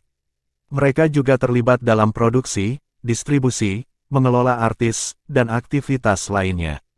Mereka juga merupakan firma manajemen artis terbesar di planet induk. Seorang pendatang baru yang bisa sangat dihormati pasti seseorang yang sangat luar biasa. Mari nantikan penampilannya. Adegan berubah, dan barisan orang berjalan keluar. Yang memimpin adalah seorang gadis muda yang tampak manis, dia cantik tapi mengenakan pakaian polos dan sederhana. Seorang pria jangkung mengikuti di belakangnya, tetapi dia diselimuti oleh bintik-bintik cahaya bintang, sehingga penampilannya tidak dapat terlihat dengan jelas. Satu-satunya cara mereka bisa membedakannya dari yang lain adalah dengan melihat tingginya 1,9 meter. Selain mereka, ada beberapa staf yang mengenakan pakaian formal. Konferensi pers secara resmi akan dimulai. Halo semuanya, saya CEO Xingtang Media di distrik Douluo, Bei Tianhong. Saya yakin sebagian besar teman reporter kami di sini sudah mendapatkan berita mengapa kami mengadakan konferensi pers hari ini, tetapi saya di sini untuk memberitahu Anda semua bahwa berita yang Anda dapatkan belum lengkap. Bei Tianhong adalah seorang pria parubaya yang terlihat berusia 40-an. Dia tinggi dan memiliki pandangan yang bermartabat. Orang ini sangat mengesankan dan terkenal di kalangan hiburan. Distrik utama terpenting Xingtang Media adalah distrik Douluo, yang juga merupakan seluruh wilayah planet Douluo. Di antara beberapa lempeng benua di Xingtang Media, para manajer seniman adalah yang paling penting. Mampu menjadi CEO sebuah perusahaan manajemen di distrik Douluo, statusnya bisa dikatakan tinggi dan perkasa, ada banyak artis yang ingin menjilatnya. Oleh karena itu, para wartawan mulai berteriak saat dia muncul. Itu hanya pendatang baru. Namun dia memiliki kemampuan untuk membuat Bei Tianhong naik ke atas panggung secara pribadi. Berdasarkan hal ini, siapapun dapat menebak betapa pentingnya Xingtang Media menempatkan pendatang baru ini. Kalau begitu, apa kabar lengkapnya? Seorang reporter bertanya. Bei Tianhong tersenyum tipis. Berita lengkapnya adalah saya, sebagai CEO Xingtang Media, mengumumkan bahwa Tuan Tang Le telah resmi bergabung dengan Xingtang. Pada saat yang sama, Tuan Tang Le juga akan menjadi superstar antar planet yang akan difokuskan oleh Xingtang Media. Single pertamanya akan dirilis sebulan kemudian, dan ketika saatnya tiba, itu akan dirilis pada waktu yang sama di semua planet Federasi, selain 2 planet makhluk roh. Saat dia menyelesaikan pengumumannya, tempat itu gempar. Apa artinya ini terlalu jelas? Bagi perusahaan besar seperti Xingtang Media, terlalu mengejutkan untuk merilis satu single ke semua planet tempat manusia tinggal pada saat yang bersamaan. Ini hanya terjadi sekitar 10 kali dalam sejarah Xingtang Media, dan semuanya adalah superstar internasional. Jadi, untuk Xingtang Media benar-benar mencurahkan begitu banyak sumber daya untuk pendatang baru hanyalah. Hal ini juga membuat semua reporter semakin penasaran dengan betapa luar biasanya pendatang baru ini. Nan Cheng hanya bisa bertanya, apakah Xingtang Media sudah gila? Haruskah mereka pergi sejauh ini untuk pendatang baru? Lan Xiao tersenyum. Itu masuk akal. Xingtang Media cerdas. Semakin banyak mereka melakukan ini, semakin banyak perhatian yang didapat pendatang baru ini, dan semua orang akan menantikan perilisan single tersebut. Selama standarnya tidak terlalu buruk, menjadi terkenal seharusnya tidak menjadi masalah. Juga, pendatang baru ini pasti memiliki sesuatu yang istimewa tentang dirinya. Nan Cheng berkata dengan jijik, saya tidak suka bintang pria ini. Semuanya adalah bantal bersulam, tidak ada substansi sama sekali bagi mereka, terutama artis pria yang lebih cantik dari wanita. Kami bahkan tidak tahu apa jenis kelamin mereka, jadi apa gunanya ya? Lan Xiao tertawa, aku tahu kamu menyukai pria sepertiku yang memiliki substansi. Nan Cheng memutar matanya ke arahnya. Kamu berani mengatakan itu, ya? Lan Xiao tertawa terbahak-bahak. Aku tidak menginginkan itu, hanya kamu saja sudah cukup. Nan Cheng tersipu sedikit, tetapi ada kilau kepuasan di matanya saat dia berkata dengan lembut, jangan mengatakan omong kosong di depan anak itu. Lan Xiao tersenyum, ayah sayang ibu, ini adalah energi positif. Bagaimana itu menyemburkan omong kosong? Tepat pada saat ini, Lan Xuanyu tiba-tiba menunjuk ke layar dan berkata, ayah, ibu, lihat. Saat Lan Xiao dan Nan Cheng berbicara, konferensi pers berlangsung. Para reporter berada di puncak rasa ingin tahu mereka, dan sudah banyak dari mereka yang berseru, CEO Bei, tolong beritahu kami seperti apa Tuan Tang Le. Bei Tianhong tersenyum. Tentu saja, tujuan dari konferensi pers hari ini adalah agar Tang Le bertemu semua orang untuk pertama kalinya. Tang Le, tolong. Pria dengan cahaya bintang bersinar di sekelilingnya berdiri perlahan, dan meskipun dia hanya menjawab dengan suara, seluruh tempat menjadi sunyi. Tampaknya ada aura tak berbentuk dan unik di sekelilingnya yang secara alami menarik perhatian semua orang. Bei Tianhong sangat senang dengan reaksi para wartawan.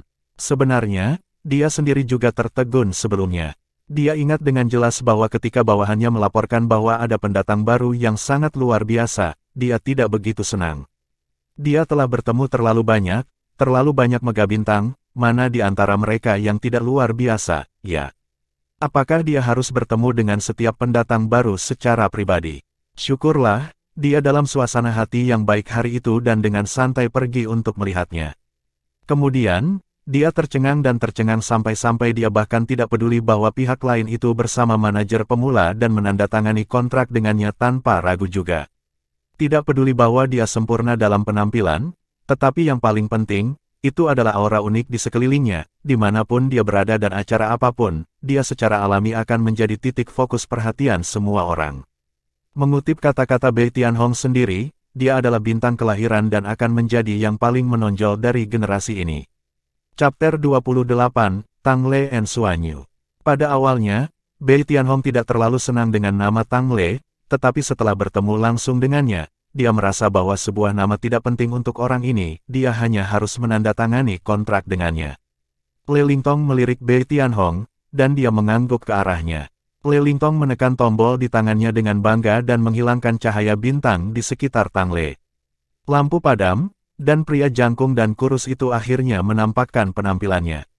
Dan saat dia mengungkapkan penampilannya, Lan Xuanyu menunjuk ke layar. Itu juga pada saat ini ketika ada keheningan total. Senyum di wajah Lan Xiao menghilang, dan dia linglung. Nan Cheng menatap kosong ke layar. Pada konferensi pers, semua wartawan juga diam. Dia hanya berdiri di sana dengan setelan formal kotak-kotak biru tua dan kuning yang disetrika dengan baik.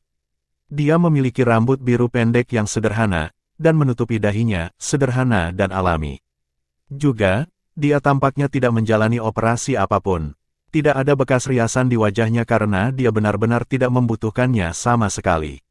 Mata birunya yang biru memantulkan siluet setiap orang di tempat kejadian, jembatan hidungnya tinggi dan semuanya tampak begitu proporsional. Ekspresinya tenang, dan ada semburat melankolis di antara alisnya. Tatapan semua orang secara tidak sengaja tertuju padanya. Seolah-olah dia adalah lubang hitam, jadi tidak tertarik padanya, itu lebih seperti ditelan olehnya. Wartawan, terutama reporter wanita, sudah sangat tertarik padanya. Selain sempurna, mereka tidak bisa memikirkan kata sifat lain untuk menggambarkan orang ini di depan mata mereka. Bukan karena tidak ada bintang yang tampan, tetapi bintang yang tidak memakai riasan sama sekali dan benar-benar alami, ini bukan sekadar tampan.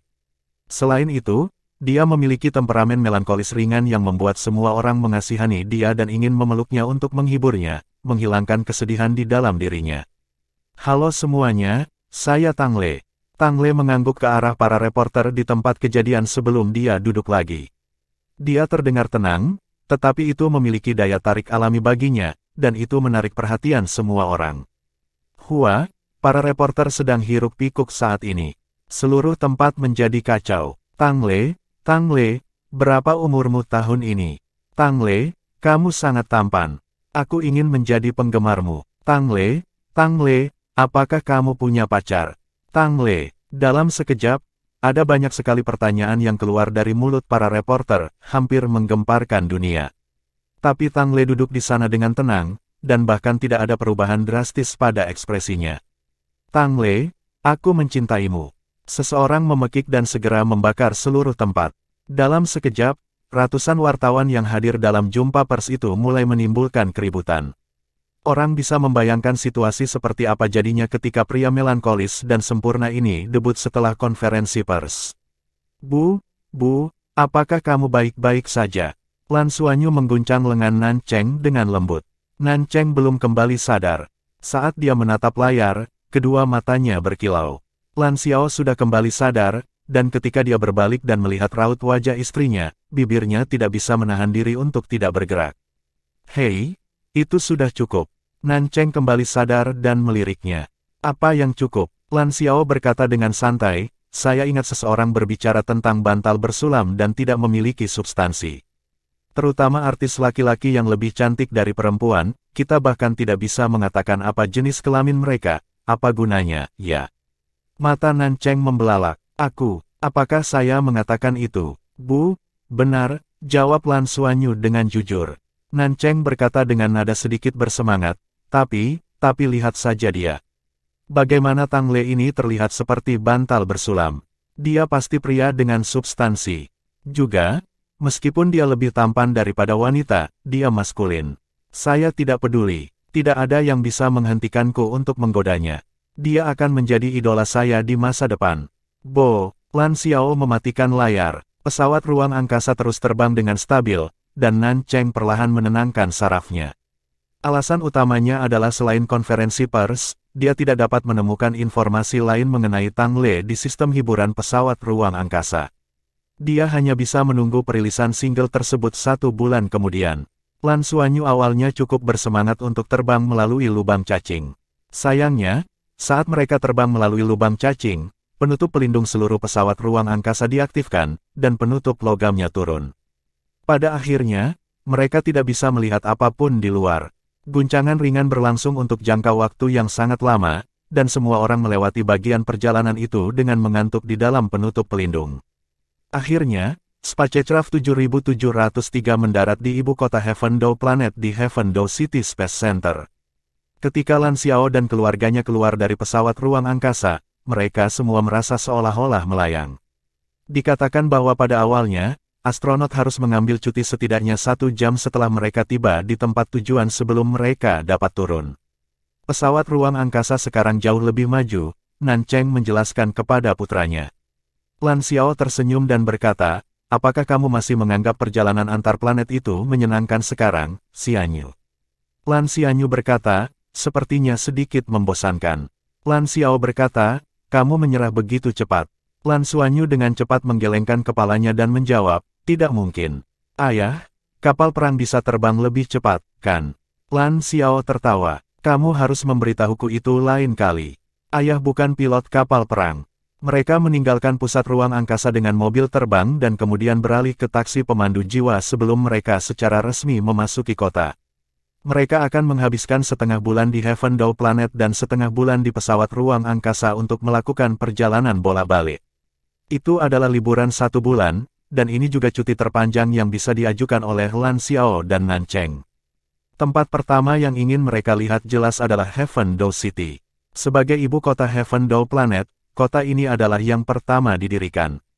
Seluruh kota adalah campuran logam dan tumbuhan hijau. Duduk di mobil terbang pemandu jiwa, mereka bisa melihat dunia luar dengan jelas. Tapi tidak ada perbedaan besar antara planet surga Dow dan planet surga Luo, itu hanya tampak sedikit lebih baik. Seluruh Heaven Dow City tampak membentang hingga tak terbatas bahkan dari luar angkasa. Bu, kemana tujuan kita selanjutnya? Lan Xuanyu bertanya pada Nan Cheng. Nan Cheng merencanakan rencana perjalanan untuk perjalanan ini. Dia tersenyum ketika dia menjawab, kita akan pergi ke hotel dulu dan beristirahat hari ini. Kami akan mulai jalan-jalan besok. Pertama, kita akan berkeliling Heaven Dow City. Ada beberapa museum yang ditinggalkan oleh beberapa imigran antar bintang pertama, jadi kita akan melihatnya. Ada juga beberapa taman terkenal yang patut dikunjungi. Lalu, kita akan pergi ke pusat bisnis terbesar di Heaven Dow City. Lan Xian tersenyum pahit. Pusat bisnis. Santai saja pengeluarannya. Nan Cheng memutar matanya ke arahnya. Hatimu sakit karena uangmu. Lan Xiao mengangkat bahu dan berkata, mengapa hatiku sakit? Gajiku bersamamu. Selain itu semua milikmu, jadi kamu akan menghabiskan uangmu sendiri. Aku hanya tidak ingin hatimu sakit dan mulai mengeluh padaku saat kita pulang. Nan Cheng melengkungkan bibirnya. Sangat jarang kita keluar, sayang untuk tidak membeli sedikit lagi. Juga, saya ingin mendapatkan pakaian yang indah untuk putra kami. Dia sangat tampan. Dia tidak akan kalah dari Tang Le saat dia lebih tua, itu sudah pasti. Saat dia berbicara, dia menundukkan kepalanya dan menatap Lan Xuanyu yang sedang memegang tangannya. Tiba-tiba, dia berkata dengan heran, ngomong-ngomong, Hubi, apakah menurutmu putra kita sedikit mirip dengan Tang Le? Saya tidak menyadarinya sebelumnya karena warna mata dan rambut mereka berbeda. Tapi profil mereka mirip, hanya saja kontur wajah putra kami sedikit lebih lembut, dan matanya lebih besar dari mata Tang Le. Chapter 29, Nana and Xuanyu. Lan Xiao berkomentar dengan tidak senang, apakah kamu disihir? Tidak apa-apa jika Anda mempermainkan seorang pria, tetapi jangan bawa anak kami ke dalamnya juga. Nan Cheng tertawa, sepertinya seseorang tidak dapat menerima ini. Lan Xiao, apa yang harus diterima? Dia tidak berada di planet manapun tetapi di tanah air. Saya benar-benar tidak dapat memahami pola pikir di balik kalian para Vengel. Nan Cheng menjawab dengan gembira, itulah yang tidak bisa kamu mengerti. Sungguh sebuah harapan yang indah. Katakan padaku, siapa yang tidak pernah bermimpi Cinderella sebelumnya? Karena putra saya juga sangat tampan, saya perlu mempelajari gaya berdandan Tang Le dan membuat putra saya menggunakannya di masa depan. Di masa depan, siapa yang tahu berapa banyak wanita muda yang akan menerkamnya? Memikirkannya saja membuatku sangat bahagia. Maka yang perlu saya lakukan hanyalah memerintahkan menantu perempuan kami dengan pekerjaan rumah tangga sementara saya melepaskan diri dari itu. Baik, kamu menang. Imajinasimu mengalir begitu deras, jawab Lan Xiao dengan tulus. Mereka duduk di restoran biasa. Meskipun Heaven Dow Planet memiliki makanan uniknya sendiri, sebagian besar fauna dan floranya ditransplantasikan dari planet induk seperti Heaven Luo Planet, sehingga perbedaannya tidak terlalu besar. Setelah beristirahat sepanjang hari, keluarga beranggotakan 3 orang ini menuju perhentian pertama mereka, Museum Migrasi Antar Bintang. Heaven Dow Planet adalah planet resmi pertama yang dipilih untuk migrasi dan meninggalkan banyak materi dan data sejarah yang berharga. Pada saat yang sama, itu adalah prolog dari rencana migrasi planet Douluo. Itu memegang signifikansi bersejarah. Heaven Dow Planet adalah planet yang sangat aneh. Dari luar angkasa, sebenarnya diisi dengan dua warna. Sisi timur merupakan lautan dan dipenuhi dengan berbagai nuansa biru. Anehnya, sebagian lautan mengandung air asin dan sebagian lagi mengandung air tawar. Kualitas air dinilai relatif baik. Sisi barat planet ini seluruhnya terdiri dari daratan dengan beberapa retakan yang membentuk sungai-sungai yang terjalin. Planet Heaven Dow kaya akan mineral, dan setelah mentransplantasikan sebagian besar flora dan fauna dari planet induk dan telah melalui ekspansi bertahun-tahun, seluruh planet dapat berkembang dan berkembang. Selain itu, ia mampu memasok federasi dengan sejumlah besar sumber daya. Mata Lan Xuanyu terkunci pada replika dunia raksasa planet Dow Surga dengan ketinggian lebih dari 10 meter saat memasuki Museum Migrasi Antar Bintang. Mereka melibatkan pemandu dan mendengarkan saat dia menjelaskan sejarah Heaven Dow Planet. Sejak manusia dan binatang buas mulai hidup secara harmonis 10.000 tahun yang lalu, kami memulai upaya kekuatan penuh dalam memperluas migrasi antar bintang. Populasi manusia dan jumlah binatang roh meningkat pesat. Pada generasi itu, meskipun planet induk sedang berevolusi, konsumsi sumber dayanya terlalu besar, sehingga memerlukan tindakan segera untuk migrasi. Pemandu menjelaskan semuanya dengan sungguh-sungguh kepada mereka. Foto-foto ini adalah potongan informasi yang sangat berharga yang ditinggalkan oleh tim eksplorasi pertama yang tiba di Heaven Dow Planet. Peralatan makan ini dibawa dari planet induk dan merupakan yang pertama mendarat di sini. Tolong lihat ke sini, ini rumput perak biru. Anda pasti penasaran mengapa Blue Silver Grass dipajang di sini. Faktanya, tanaman pertama yang ditransplantasikan di Heaven Dow Planet adalah Blue Silver Grass. Meskipun Blue Silver Grass bukanlah spesies langka, ia memiliki vitalitas dan kemampuan beradaptasi yang kuat. Ia juga mampu menjernihkan udara. Berkat upaya Blue Silver Grass, Heaven Dow Planet dapat memiliki masa depan seperti hari ini. Jadi, kontribusi rumput perak biru tidak dapat luput dari perhatian dalam migrasi antar bintang. Setelah mendengar penjelasannya, Lan Xuanyu menoleh ke orang tuanya dan bertanya, "Ayah, Ibu, rumput perak biru sebenarnya sangat penting." Seseorang harus ingat bahwa roh Lan Xuanyu adalah rumput perak biru. Bagaimana mungkin dia tidak merasa bangga? Rumput perak biru. Tepat pada saat ini, suara yang agak kosong namun terdengar manis terdengar dari belakang keluarga. Ketiganya berbalik untuk melihat dua wanita berdiri di samping satu sama lain sementara mereka mengamati spesimen rumput perak biru di dalam etalase. Kedua wanita itu memiliki sosok yang panjang dan ramping. Yang di sebelah kiri mengenakan gaun putih panjang dan dia memiliki rambut emas pendek, pupil biru, bintik-bintik samar di pipi dan hidungnya. Dia memberikan semacam kecantikan heroik. Dia menoleh untuk melihat temannya dan bertanya, "Bagaimana dengan Blue Silver Grass?" Rekannya menggelengkan kepalanya dalam diam. "Bukan apa-apa, aku tiba-tiba berpikir itu familiar." Dibandingkan dengan pendamping rambut emasnya, wanita ini memiliki sosok yang lebih sempurna. Hal yang paling mencolok tentang dirinya adalah seluruh rambut peraknya yang tergerai sampai ke pergelangan kakinya. Membiarkan rambut terlalu panjang menyusahkan sebagian besar orang, dan sangat sedikit yang akan menumbuhkan rambut mereka sedemikian panjang. Namun, rambut peraknya tidak hanya lembut dan menyenangkan, tetapi juga memberikan kesan tekstur kristal perak.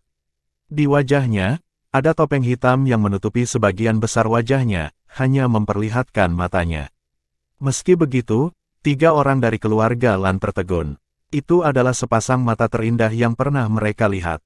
Bulu mata lentik dan panjang ditambah dengan pupilnya yang bening dan ungu yang menunjukkan sedikit kerontokan, itu membuat orang menumbuhkan rasa kasih sayang yang lembut terhadapnya.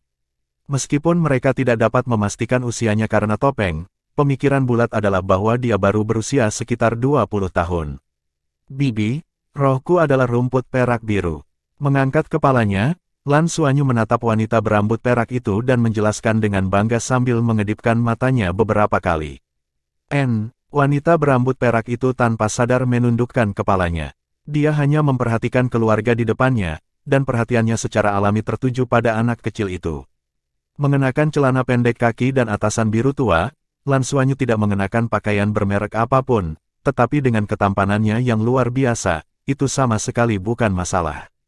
Nyatanya, dia terlalu enak dipandang, apalagi saat dia mengedipkan bulu matanya ke wanita berambut perak itu. Wah, anak laki-laki muda yang tampan dan menggemaskan. Wanita berambut emas itu berseru kaget. Dia segera berlutut setinggi Lan Xuanyu. Hai teman kecil, kamu sangat menggemaskan. Siapa namamu? Saya Lan Xuanyu, jawabnya dengan suaranya yang manis. Lan Xuanyu tidak takut, dan dia merasa bangga setelah mendengar tentang Blue Silver Grass. Wanita berambut emas menoleh untuk melihat temannya yang berambut perak. Nana, bocah kecil ini sangat tampan. Aku belum pernah melihat anak yang menggemaskan seperti ini sebelumnya. Nana juga memperhatikan Little Xuanyu, tetapi tepat ketika tatapan mereka bertemu, dia merasakan seluruh tubuhnya membeku, seolah-olah sambaran petir telah menyambarnya. Pada saat itu, Nana merasakan sesuatu yang mirip dengan arus listrik yang mengalir dari tulang punggungnya ke otaknya, membuatnya bingung. Seolah-olah ada sesuatu yang terlintas di benaknya, rasa sakit yang tak terlukiskan menyebabkan dia mengerang dan mundur 2 langkah. Dia berlutut dan memeluk kepalanya dengan kedua tangan. Ah, Nana, apa yang terjadi padamu? Yun Yan ketakutan setengah mati saat melihat perubahan mendadak Nana. Dia segera bergegas ke arahnya. Lan Xiao dan Nan Cheng sama-sama terkejut. Wanita muda bertopeng itu memiliki aura yang luar biasa dan tidak terlihat biasa, tetapi apakah dia sakit? Bibi, rambutmu menyentuh tanah dan akan kotor. Lan Xuanyu berlari ke arah wanita berambut perak itu dan mengambil rambutnya. Saat dia berinteraksi dengan rambutnya, perasaan indah menyebar dari lubuk hatinya, menyebabkan dia menggosokkan rambut ke pipinya. Bibi, rambutmu sangat lembut dan enak disentuh. Xuanyu, kamu tidak bisa melakukan itu. Nan Cheng segera melangkah maju dengan kaget. Meskipun Xuanyu masih muda, tindakannya agak ofensif. Tapi Nana tidak merasa seperti itu. Ketika Little Xuanyu menyentuh rambutnya, rambut yang tidak masuk akal itu secara samar-samar memancarkan helaian kehangatan dan menenangkan kepalanya yang sakit, sehingga memungkinkannya untuk pulih. Saat dia dalam posisi berlutut, dia bisa melihat matanya yang indah lebih dekat saat dia menerima rambutnya dari Xuanyu. Saat kedua pasang mata bertemu, mereka melihat bayangan mereka sendiri dari dalam. Lan Xuanyu tersenyum padanya dan mengangkat kedua tangannya ke depan dengan maksud untuk memeluknya, tetapi dia segera mengingat panggilan ibunya. Bibi, matamu sangat indah. Tapi kenapa kau memakai topeng? Dia bertanya sambil tersenyum. Lan Xiao tidak pernah melangkah maju untuk menghentikan putranya. Nyatanya, dia dan Nan Cheng sudah terbiasa dengan kemampuan Little Xuanyu untuk menarik orang lain. Itu adalah sesuatu yang telah terjadi berkali-kali sejak dia berusia 6 tahun. Saat berikutnya, mereka segera mengerti mengapa wanita berambut perak itu memakai topeng. Nana mengangkat tangannya dan menurunkan topengnya, sehingga memperlihatkan wajahnya sendiri. Pada saat itulah keluarga merasa seolah-olah lampu di museum telah menjadi terang beberapa tingkat. Matanya sudah sangat indah, tetapi dengan ekspresi wajahnya, rasanya seolah-olah semua yang ada di dalam museum memucat jika dibandingkan dengan kecantikannya. Dia terlalu cantik, kecantikan yang tak terlukiskan sampai-sampai semua kosakata di kamus tidak cukup untuk menggambarkan penampilannya. Terlepas dari bagaimana seseorang memandangnya, kulitnya yang agak pucat dan mata ungunya tidak memiliki kekurangan. Sulit membayangkan bagaimana seseorang bisa begitu cantik, di mana bahkan artis game virtual federasi yang sedang tren saat ini tidak dapat menghasilkan karakter secantik atau setampan dirinya. Tidak heran dia memakai topeng. Tanpa itu, bagaimana dia bisa bergerak di depan umum? Bibi, kamu benar-benar cantik. Wajah Lan Xuanyu mengungkapkan keterkejutannya, dan dia tidak bisa lagi menolak saat dia melangkah maju ke depannya. Kamu juga sangat tampan, jawab Nana tanpa sadar. Pada saat itu, pikirannya, yang tetap kosong meskipun dia terbangun selama lebih dari 6 tahun, merasakan ingatan karena anak itu. Chapter 30, A Familiar Feeling. Tidak menyangka kamu sangat menyukai anak-anak. Yun Yan memegang tangan Nana saat mereka terus berjalan-jalan di dalam museum. Setelah percakapan singkat, Lan Xuanyu pergi bersama orang tuanya, dan mereka juga terus berjalan di sekitar museum. Yun Yan berbicara sambil menatap Nana dengan rasa ingin tahu. Sejak dia bertanggung jawab atas dirinya, dia hanya tersisa beberapa tahun bersamanya. Namun dalam situasi apapun, Nana selalu terlihat begitu tenang. Dia selalu seperti awan yang bergerak di luar langit, seolah-olah semuanya tidak ada hubungannya dengan dia. Hanya hari ini, ketika dia melihat bocah lelaki yang cantik itu, emosinya berfluktuasi. Bahkan sakit kepala yang dialaminya hari ini juga yang pertama dalam beberapa tahun. Apakah anak itu membangkitkan ingatanmu dan membuatmu mengingat sesuatu? Tanya Yun Yan karena penasaran. Nana menggelengkan kepalanya dengan lembut. Aku juga tidak tahu, tapi tiba-tiba aku sakit kepala saat itu. Aku merasa seperti mengenal anak itu. Yun Yan menjawab secara naluriah, itu tidak mungkin. Anak itu terlihat berusia sekitar 6 hingga 7 tahun, dan Anda juga bangun sekitar waktu itu. Adapun masa lalu, Anda setidaknya 1000 tahun, pada titik ini, dia buru-buru menutup mulutnya dan menatap Nana dengan meminta maaf. Nana mengerutkan alisnya dan menggelengkan kepalanya. Itu benar, berbicara secara logis, saya tidak mungkin mengenal anak itu tetapi apa yang dimiliki anak itu yang membangkitkan emosi saya. Bu, bibi yang barusan itu sangat cantik, kata Lan Xuanyu kepada Nancheng. Nancheng sedikit cemburu dan tertawa. Kalau begitu Momi atau bibi lebih cantik. Lan Xuanyu menjawab dengan cepat, keduanya cantik. Lan Xiao tertawa terbahak-bahak. Kamu anak kecil yang cerdas, dan kamu memiliki lidah yang fasih. Tapi ini pertama kalinya kami mendengar Anda mengatakan orang lain cantik. Anakku memiliki selera yang cukup bagus, ya. Saat kamu besar nanti, kamu akan menemukan istri secantik bibi itu, kan? Lan Xiao, apakah kamu menyesal tidak menemukan istri yang cantik? Iya. Nancheng menembaknya dengan tatapan membunuh. Perjalanan museum berjalan lancar, setidaknya ke Lan Xuanyu. Usia sebenarnya belum genap 7 tahun, jadi dia tidak terlalu tertarik dengan peninggalan sejarah di museum. Satu-satunya hal yang membuatnya bahagia adalah pentingnya rumput perak biru yang disebutkan dalam komentar. Setelah seharian jalan-jalan, mereka kembali ke hotel. Keluarga yang terdiri dari 3 orang semuanya adalah ahli arwah, jadi mereka tidak merasa terlalu lelah. Xuanyu, latih kendalimu terhadap elemen air sebelum tidur. Momi akan memeriksa kemajuanmu nanti, kata Nancheng sambil menarik Lan Xuanyu ke kamar mandi kalau-kalau dia tidak bisa mengendalikan elemen air dan membasahi ruangan. Lan Xuanyu melepaskan blue silver grass bermotif perak di tangan kirinya dan mengarahkannya untuk menempel di telapak tangan dan lengan kecilnya. Perasaan keintiman dengan elemen air muncul sekali lagi dengan segera. Bola air, Nancheng berseru. Cahaya biru berkedip di tangan Lan Xuanyu, dan bola air kecil terbentuk. Panah air. Bola air terbelah dan banyak panah air mengelilingi tubuh Lan Xuanyu, berputar-putar di sekelilingnya. Pusaran air. Panah air berubah menjadi aliran air lembut yang berputar-putar dan membentuk pusaran dengan sedikit suara siulan. Itu lebih kuat dari pertama kali dia menggunakannya melawan Ye Lingtong. Membekukan. Pusaran air berubah menjadi es secara langsung dan bahkan mempertahankan bentuk corong. Dan ketika Nancheng melihat pemandangan ini, dia agak tercengang. Bukankah tingkat pembekuan ini terlalu cepat? Seberapa kuat afinitasnya dengan elemen air untuk melakukan itu? Sebelum dia berbicara, pusaran es itu menjadi senjata es panjang di bawah kendali Lan Xuanyu. Dia memegangnya di tangannya dan melambaikannya 2 kali. Bukankah ini teknik senjata es yang kamu gunakan sebelumnya? Apakah dinding es seperti ini? Saya pikir saya bisa meledakkan dinding es juga.